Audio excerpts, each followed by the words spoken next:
యేసుక్రీస్తు నామములో మీకు అందరికీ వందములు. నీతిమంతులు సింహం వలె ధైర్యంగా ఉంటారని దేవుని వాక్యం సెలవిస్తుంది. ఎప్పుడైనా సరే మనిషి హృదయంలో పాపం లేనప్పుడు మనిషి చాలా ధైర్యంగా ఉంటాడు. పాపం ఉన్న వ్యక్తి మనిషిలో ధైర్యం ఉండదు, ఒక పిరికితనం ఉంటుంది, ఒక భయం ఉంటుంది, భయం వెంటాడుతూ ఉంటుంది. మరొక విషయం గమనించండి, సాతాను కొంతమందికి ధైర్యాన్ని ఇస్తాడు. ఎవరికి?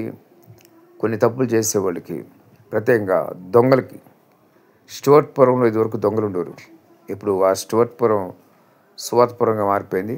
చాలా మటుకు దొంగలు అనేవారు లేకుండా తగ్గిపోయారు.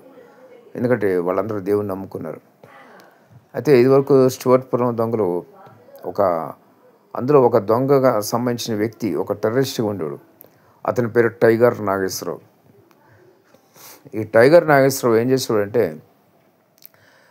మరి ధనికులు యొక్క సొమ్ముని దోచుకుని పేదవాళ్ళకి పంచుతూ ఉండేవాడు. ఆ విధంగా అతన్ని అందరూ కూడా కాపాడుతూ ఉండేవారు, వాళ్ళ వర్గం అంతా కూడా. మరి పోలీసు వాళ్ళకి దొరికేవాడు కాదు, ఎక్కడ దొరికేవాడు కాదు. అయితే అక్కడ తెలుసుకోవాల్సిన విషయం ఏంటంటే, అతను చెప్పి వెళ్ళేవాడు దొంగతనానికి.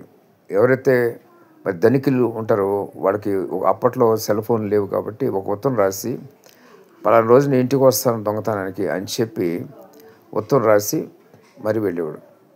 వెళ్ళినట్టుగా మరి అక్కడ దొంగతనం చేసి ఆ సొమ్మంతా దోచుకుని తీసుకెళ్ళిపోయాడు అనమాట. అది టైగర్ నాగేశ్వరరావు అంటే చాలా ప్రఖ్యాతి గాంచిన కరుగట్టినటువంటి ఒక టెర్రరిస్ట్ అనమాట. అతన్ని చివరికి పోలీసులు ఎన్కౌంటర్ చేసి చంపేశారు. చూడండి, ఇక్కడ తెలుసుకోవాల్సిన విషయం, ధైర్యం ఉంది అతనికి, కానీ ఆ ధైర్యం దేనికి పనికి వస్తుంది? దేనికి పనికిరాదు.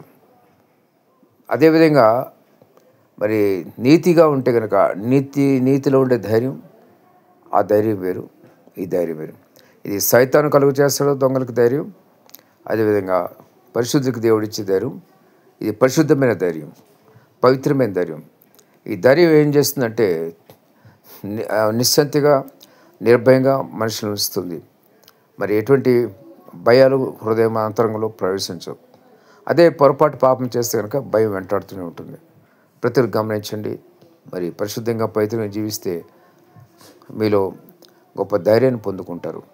ఆ ధైర్యం ఎలా ఉంటుందో మీరు అనుభవించి చూడండి, మీకే తెలుస్తుంది. ప్రతి ఒక్కరు గమనించి జ్ఞాపకం చేసుకోండి. మరి అంత్య దినాలు ఉంటున్నాం. మరి దేవుని యొక్క యేసు రక్తంలో పాపలు కడుక్కోండి, పరిశుద్ధంగా పవిత్రంగా జీవించండి, పరలోక పట్టణం చేరుకుంటారు. దేవుడి మాట దీవించాల్సిన గాక. ఆమేన్.